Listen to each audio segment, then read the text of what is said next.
அனைவருக்கும் வணக்கம். பொன் கிடைத்தாலும் புதன் கிடைக்காது என்று சொல்லக்கூடிய புதன் பகவான் குருவின் ஆட்சி வீட்டிலிருந்து சனியின் ஆட்சி வீட்டிற்குள் நுழைகிறாருங்க. சனி பகவானின் ஆட்சி வீட்டில் நுழையக்கூடிய புதனின் அமைப்பால் இதுவரை இல்லாத அளவிற்கு மாற்றம் என்று சொல்லக்கூடிய வகையில் அனைத்து ராசிக்காரர்களுடைய வாழ்விலும் அற்புதமான மாற்றத்தை ஏற்படுத்தி கொடுக்க போகிறார். அவருடைய சஞ்சார அமைப்பில் குரு பகவானின் வீட்டில் சஞ்சரிப்பதை விட அவரது பார்வையில் நட்பு கிரகமாக இருக்கக்கூடிய சனியின் ஆட்சி வீட்டிற்குள் நுழைந்திருப்பதால் தனுசு ராசியிலிருந்து மகர ராசிக்குள் நுழைந்திருப்பதால் பல நல்ல வாய்ப்புகளும் சந்தர்ப்பங்களும் எந்தெந்த ராசிக்காரர்களுக்கு அமோகமாக கிடைக்க போகிறது என்று பார்க்கும்போது இரண்டாம் இடத்தில் இருக்கக்கூடிய தனுசு ராசிக்காரர்களுக்கு நல்ல வாய்ப்புகள் கிடைக்கும். அதே போன்று ஐந்தாம் இடத்தில் இருக்கக்கூடிய கன்னிராசிக்காரர்களுக்கு சிறப்பான வாய்ப்புகள் இதுவரை இல்லாத அளவிற்கு அற்புதமான மாற்றம் என்று சொல்லக்கூடிய வகையில் அமைய போகிறது. ஏழாம் இடத்தில் இருக்கும் கடகராசிக்காரர்களுக்கு எதிர்பார்ப்புகள் பூர்த்தியாகும். தனுசு ராசிக்காரர்களுக்கு பண தேவைகள் உறுதியாகவே பூர்த்தியாகும். பல சிக்கல்கள் நீதிமன்ற வழக்குகள் போன்றவை விலகி கன்னிராசிக்காரர்களுக்கு நல்ல முன்னேற்றம் உண்டு. ரிஷபராசிக்காரர்களுக்கு 9ஆம் இடத்தை வலுப்படுத்துவதால் பல வகையில் எதிர்பாராத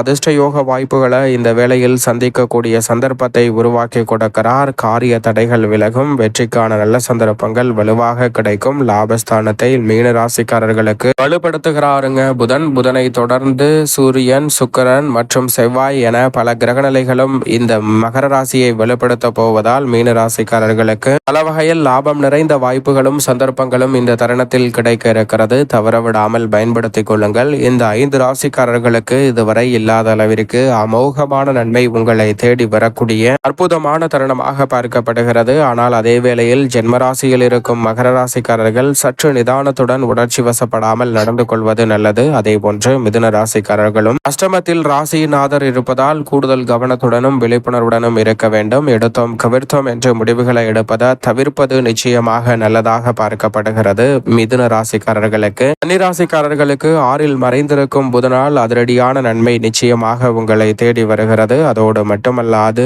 இந்த கிரகநிலைகளுடன் மிக வலுவாக 5 கிரகநிலைகள் மகர ராசியில் தை பிறந்தால் வழிபிறக்கும் என்று சொல்லக்கூடிய வகையில் தை மாசம் அமாவாசை தினத்தன்று 18ஆம் தேதி அன்று மிக வலுவாக ஒன்றாக இணைவதால் 5 கிரகங்கள் மகர ராசியை வலுப்படுத்துவதால் பல நல்ல மாற்றங்கள் இந்த 5 ராசிக்காரர்களுக்கு அற்புதமாக கிடைக்கும். அதே வேளையில் மகரம், மிதுன ராசிக்காரர்கள் மட்டும் கூடுதல் கவனத்துடன் இருக்க வேண்டும். மற்ற ராசிக்காரர்களுக்கு நடுநிலையான பலனை நிச்சயமாக புதன் ஏற்படுத்தி கொடுக்கிறார். மேலும் சாதகமாக மாற்றிக்கொள்ள பொன் கிடைத்தாலும் புதன் கிடைக்காது என்று சொல்லக்கூடிய புதன்கிழமை விரதம் இருந்து அருகாமையில் உள்ள ஆலயம் சென்று தீபம் ஏற்றி வழிபாடு செய்யுங்கள். சிறப்பான வாய்ப்புகளும் சந்தர்ப்பங்களும் தடையில்லாமல் உங்களை தேடி வருவதற்கான முதன்மையான யோகம் உறுதியாகவே அனைத்து ராசிக்காரர்களுக்கும் அமைவதோடு இதுவரை இல்லாத சிறப்பான மாற்றங்களும் முன்னேற்ற வாய்ப்புகளும் நிச்சயமாக கிடைக்கும்.